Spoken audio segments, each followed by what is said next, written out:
Hello guys, আমার এই ড্রয়িংটা তোমাদের সবাইকে কেমন লেগেছে তোমরা প্লিজ আমাকে কমেন্ট বক্সে কমেন্ট করে জানাবে। আজ বর্ষার বিকেলে আমি এই নাস্তাটাকেই তৈরি করব। তার জন্য আমি এখানে ময়দা, তার মধ্যে একটু নুন আর জল দিয়ে ভালো করে এটাকে ডো বানিয়ে নেব। ডোটাকে ভালো করে মোলায়েম দেবো যাতে মোমোগুলো বেশ ভালোই করে নরম নরম জানি তৈরি হয়, তাহলেই যে খেতে ভালো লাগবে। আমি ডোটাকে তৈরি করার পরে এটাকে আমি চাপা দিয়ে রেখে দেবো 2 ঘন্টার জন্যে।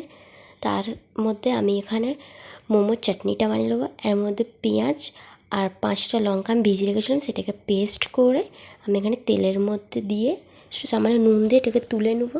আর এখানে মোমোর ভিতরে যে পুরটা দেওয়া হবে তার জন্য আমি এখানে পেঁয়াজ কেটে রেখেছিলাম, ওর মধ্যে একটু কারি পাতা আর মাংসটাকে বেটে আমি এখানে ধনা গুঁড়া নুন দিয়ে তৈরি করে নেব।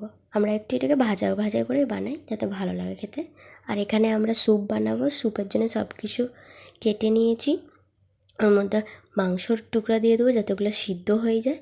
সিদ্ধ হওয়ার পরে মাংসের টুকরাটাকে আমি বের করে ছিঁড়ি করে আবার ওর মধ্যে দিয়ে ওর মধ্যে ডিমটাকেও ফাটিয়ে গুলিয়ে দিয়ে দিচ্ছি। আর কর্নফ্লাওয়ারটাকে একটুখানি জলের মধ্যে মিশিয়ে আমি দিয়ে দিচ্ছি। ওর মধ্যে গোলমরিচ গুঁড়াটা দিয়ে নুন দিয়ে চেখে আমরা তুলে নেব। এখানে আমি মোমোর জন্য জল ফুটিয়ে রেখে দিচ্ছি। আর লেচিটা তৈরি করে আমি লেচির মধ্যে পুর ঢুকিয়ে ভালো করে মোমোটাকে ডিজাইনটা বানিয়ে নিচ্ছি। আমি 2 রকমের মোমো বানাইছিলাম, একটা এই রকম মোমো বানাইছিলাম আর একটা অন্য রকমের স্টাইলেও বানাইছিলাম। তারপরে এটাকে আমরা ভাপিয়ে নেব বাস 15 মিনিটের জন্য। তারপর আমাদের মোমো রেডি আর আমি এখানে সার্ভ করছি। আমি এটাকে এনজয় করি। তোমরাও সবাই নিজেদের বাড়িতে এটা বানিয়ে দেখতে পারো কেমন লাগে খেতে, বিশেষ করে এই চাটনিটা কেমন লাগে, খুব ভালো লাগে। Good bye.